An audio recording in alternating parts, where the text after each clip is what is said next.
प्यारे ज्ञानात्मन, आज दिनांक 25 अक्टूबर सन 2025 ईस्वी की शाम आपकी प्यारी बस्ती डबझाल बेलोचिया गंगानगर राजस्थान में हम वकील साहब जग्गा सिंह जी एवं उनके समस्त परिवार के सौजन्य से और पश्चिमी बाबा की प्रेरणा से आप और हम सत्संग के माध्यम से आमने सामने हैं। पिछले दौर भी आया था, तुम भी जाने पहचाने हो, मैं भी जाना पहचाना हूँ।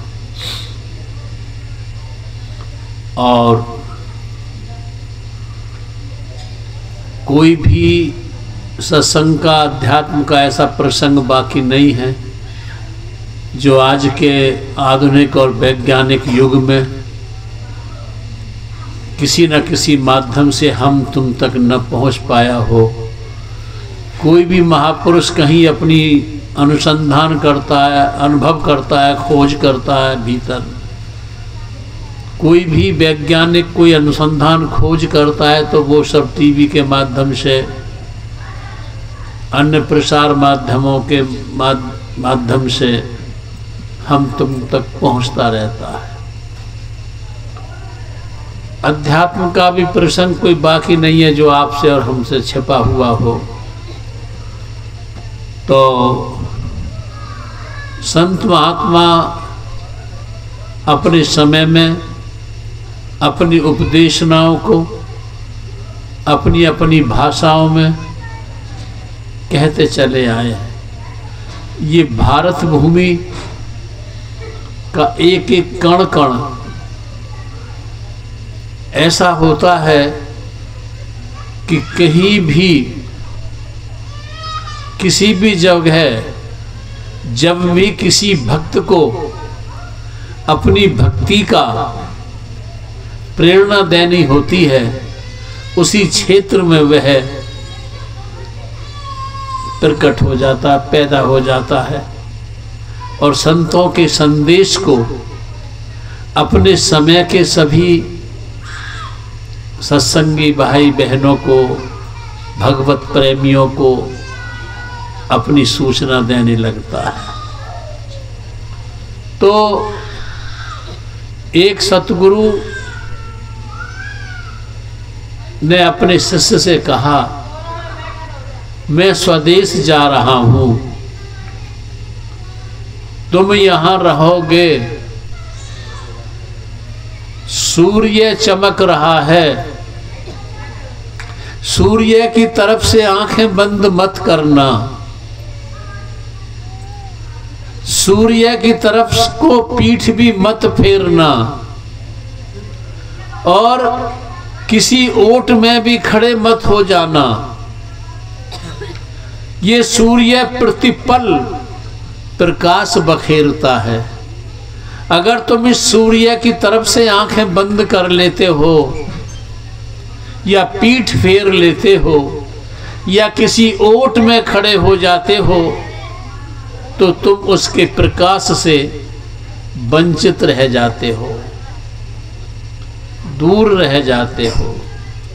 इसलिए मैं स्वदेश जहां से आया था और तुम्हें ये संदेश देने आया था, मैं अपना संदेश देकर जा रहा हूं वापस जहां से आया था।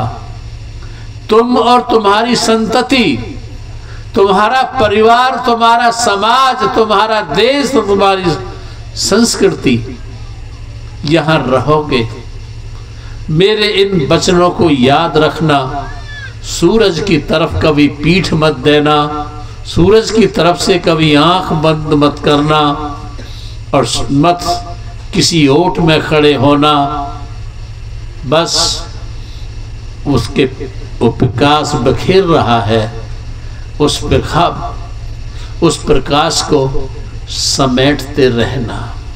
यदि तुम उस प्रकाश को समेट नहीं पाओगे तो इस दुनिया में न जाने कितना, फारसी में शब्द आता है जुल्मात, न जाने कितना अंधकार है, कितनी ही योनियों में, कितने ही नरकों में, कितने ही दुखों में तुम भटकते रहोगे और तुम्हारी जिंदगी में कभी सूरज नहीं चमकेगा,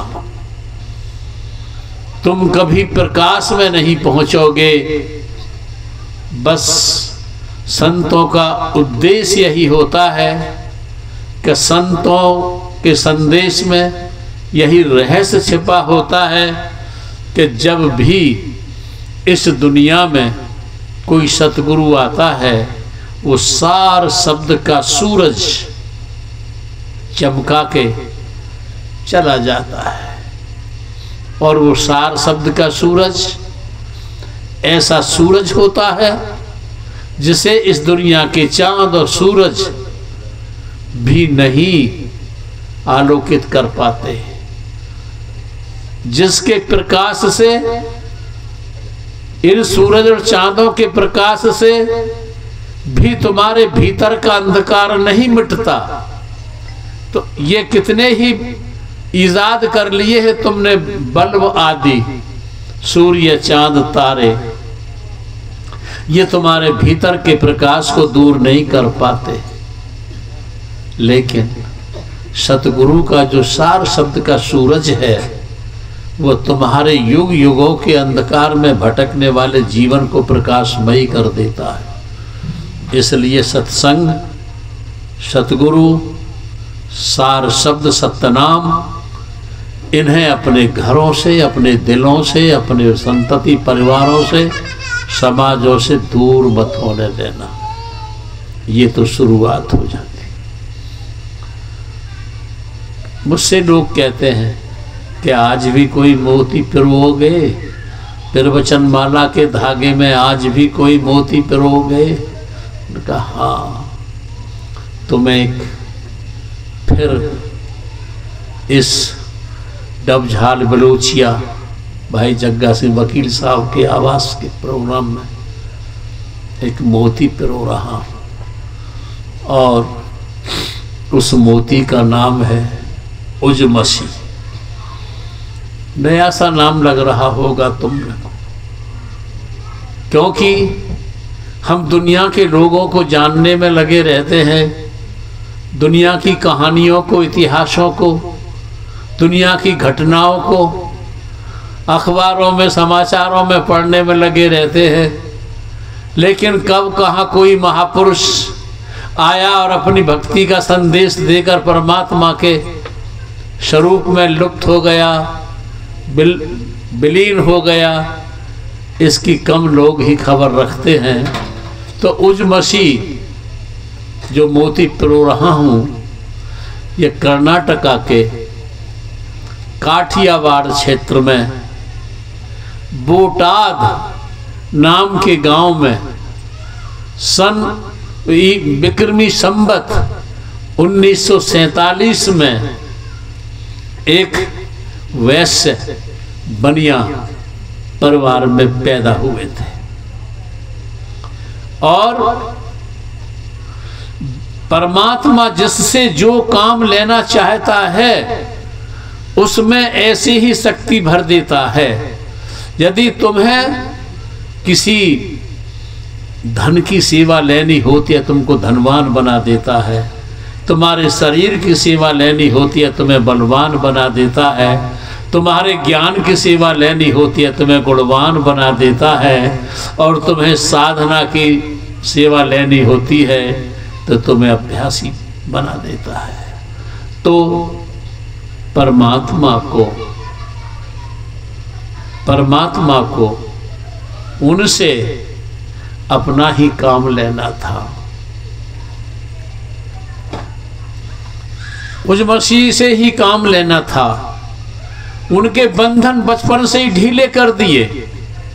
माता पिता चल बसे, पालन पोषण हुआ, धनी परिवार था, संपत्ति संचय थी, जमा थी, उससे किया। लेकिन उनकी तवज्जो परमात्मा के नाम में लगी रहती थी। उज मसीह बचपन से ही वैराग्य विरक्त स्वभाव के थे, आबाल ब्रह्मचारी। आज के दौर में शादियां धन की होती हैं, बच्चों की कम होती हैं, लेकिन उन्होंने शादी नहीं की, अकेले रहे। आज का आदमी अकेलेपन को मिटाने के लिए सांसारिक संबंधी तलाश करता है, साधन तलाश करता है, लेकिन उन्होंने अपने अकेलेपन को मिटाने के लिए परमात्मा को तलाश किया और परमात्मा की दिशा को कदम बढ़ने से पहले हर महापुरुषों के जीवन का उल्लेख जब देख पढ़ोगे तुम तो आता है कि बिना गुरु के ये यात्रा संभव नहीं। तो उज मसीह ने गुरु की तलाश करनी शुरू की और जितने भी हमारे देश के प्रमुख धार्मिक स्थल थे उन सारे स्थलों में घूम घूम कर वो सतगुरु की तलाश करते रहे। एक दिन एक सन्यासी जो अंतर्भेदी थे, दो तरह की दो दिशा सत्य की ओर चले, एक चिंतन द्वितीय दर्शन। अध्यात्म की दो दिशाएं चलती हैं, एक परमात्मा को ज्ञान के द्वारा तलाश करते हैं, एक चिंतन के द्वारा तलाश करते हैं, एक दर्शन के लिए चलते हैं। तो चिंतन से ज्ञान से रात दिन विचार बहुत किया पर पहुंच न पाया एक कदम। कितने ही ज्ञानी ज्ञान सुनाते रहते हैं रात दिन बैठे बैठे, यहाँ से परमात्मा का ऐसा रूप था, ऐसा उसकी वाणी थी, ये शास्त्र था, ये महावाक्य था, ये किया वो किया, उसकी परमात्मा की नाम रूप जाति गुण संतान पत्नी पिता माता सब कुछ बताते रहते हैं बैठे बैठे ज्ञान से, लेकिन रात दिन विचार करते रहते हैं, एक कदम यात्रा नहीं होती परमात्मा की तरफ। दूसरी यात्रा होती है दर्शन की, परमात्मा का दर्शन करना, चिंतन नहीं करना, मनन नहीं करना, ज्ञान नहीं करना, उसका दर्शन करना है। और दर्शन जो करना है वो अपने भीतर अपनी आंखों से होता है, दूसरे की आंखों का दर्शन अपने आंखों का दर्शन नहीं होता। अपनी आंखों का दर्शन ही तो हमारा दर्शन करना होता है। तो उज मसीह ने एक सन्यासी जो अंतर्भेदी थे, अंतर्मुखी थे, उनको गुरु धारण किया और गुरु की आज्ञा लेकर वह संत समागम, अच्छे अच्छे संतों का समागम करने में अपना लग गए। पीछे का सारा छूट गया, पीछे का सारे जो कुछ अपने भीतर सीख रखे थे, चित्त पटल पर जमा कर रखे थे, ज्ञान छोड़ दिए, ध्यान में उतर गए। और उतरते उतरते जब भी कोई भी महापुरुष दुनिया में आया है और वो अपने भीतर समाधिस्थ होकर के अपने मन के तलों से ऊपर उठ जाता है, वही परमात्मा के प्रकाश को, परमात्मा की आवाज को स्वानुभव करता है। और जो अपने से बाहर तलाश करते रहते हैं वो उससे दूर होते चले जाते हैं। तो उन्होंने उज मसीह जी ने अपने भीतर अनुभूति हुई, उनको दया मूर्ति भी कहते थे। गर्मी में प्याऊ लगाना, गायों को हरी हरी घास खिलाना, दूसरों पर दया करना, ये उनके जीवन का उद्देश्य बन गया था।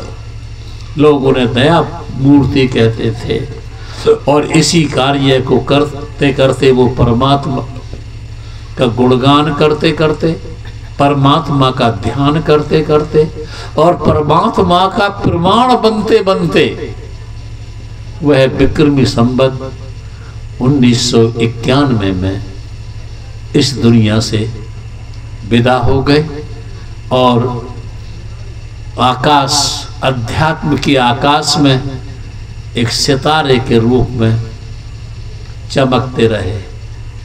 लेकिन अध्यात्म के आकाश में चकमकते हुए सितारे आंख वालों को ही दिखाई देते हैं। जिनकी आंखें बंद होती हैं, जो अंधे होते हैं, जो उन्हें संसार की और वस्तुओं को देखने में लगे रहते हैं, उन्हें वो अध्यात्म के आकाश के सितारे दिखाई नहीं देते। तो ये जो मैं आपको मोती पिरोया है, ये बहुत अच्छा सितारा अध्यात्म में आया था। भारत के कण कण की सतह पर अपनी भक्ति की छाप छोड़ गया, चादर छोड़ गया। अब क्योंकि बहुत प्रेमी आए हुए हैं, जिनमें बहुत अच्छे अच्छे भजन गाने वाले आए हुए हैं, तो इनके भजन भी सुनोगे। मैं सत्संग के थोड़े से सार का मैं उद्देश्य कहूँ। तुम कहाँ खड़े हो? गुरु कबीर साहेब, गुरु नानक देव जी, गुरु रविदास जी, पलटू साहेब, नाभाजी, दरिया जी, गुदर जी, भगवान बुद्ध जी, महावीर जी, जरथुस जी, लाहौस जी, शम्स तबरेज, रूम जी, हसन जी, जीवन जीकर चले गए। उनके जीवन की खड़े होने की जो आधारशिला थी, जिस पे खड़े होकर उन्होंने अपने जीवन की ऊंचाइयों को छुआ था, ये उनके अपने जीवन की आधारशिला थी। तुम कहाँ खड़े हो? और तुम कहाँ खड़े हो? और तुम्हारी आंखें खुली हुई हैं कि नहीं? तुमको अपने यात्रा के कदमों की दिशा का पता है कि नहीं? तुम्हारे जीवन की यात्रा के कदमों की शुभ दिशा क्या है? क्या तुम शराब के ठेके पर खड़े हो? क्या तुम मांस के शॉप दुकान पर खड़े हो? क्या जुआ, व्यभिचार, क्या ये जो आज चल गए हैं तरह तरह के आधुनिक मोबाइलों के माध्यम से अवगुण, उनमें खड़े हो?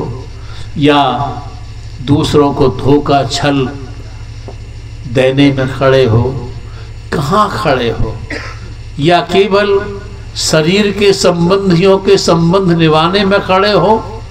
या शरीर की आपूर्ति करने के लिए छल धोखे दे करके अपने पेट पालने के स्थान पर खड़े हो?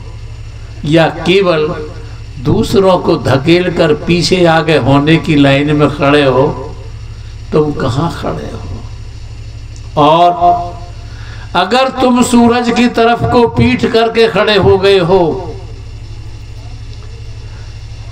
या सूरज की तरफ से पीठ करके खड़े हो गए हो, चल रहे हो, तो जिंदगी भर दौड़े चले जाना। तुम्हारी आंखों के आगे कभी प्रकाश नहीं आएगा, और तुम्हारी यानी सूरज की तरफ को पीठ करने वाले की छाया बना करती है।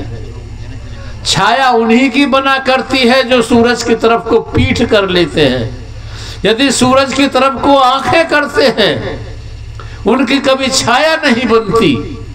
और आज का इंसान ये सूरज की तरफ को पीठ करके खड़ा है, दौड़ रहा है, चल रहा है, ये अपनी छाया में को ही देख रहा है, अपनी छाया में ही उलझ रहा है। ये कहता है परमात्मा का नाम, लेकिन ये नकली परमात्माओं की तरफ दौड़ रहा है। असली परमात्मा की तरफ से तो इसकी पीठ हो गई है। काल्पनिक व्याख्यान, टीका, अनुवाद, स्मरण, न जाने क्या क्या लगे रहते हैं, लेकिन ये उनकी अपनी छाया होती है, प्रतिबिंब होता है। तुम लौटो, और लौटोगे कब? पलटू दास नाम के महात्मा हुए थे, उनके गुरु ने उनका नाम दिया था पलटू, इसलिए कहा था पलट जाओ। कबीर धारा, कबीर साहब ने एक भजन का शब्द कहा है, दोहा कहा है कि कबीर धारा अगम की सतगुरु दई लखा है, ताह उलट सुमरन करो स्वामी संग मिला है। चेतना की धार शिखर से नाखून तक व्याप्त है और सही तुम्हारी जिंदगी की यात्रा जब प्रारंभ होगी, जब तुम अपनी चेतना की धार को जो नाखून तक व्याप्त है शिखर की ओर उल्टोगे, पलटोगे, लौटोगे। और तुम कहाँ खड़े हो?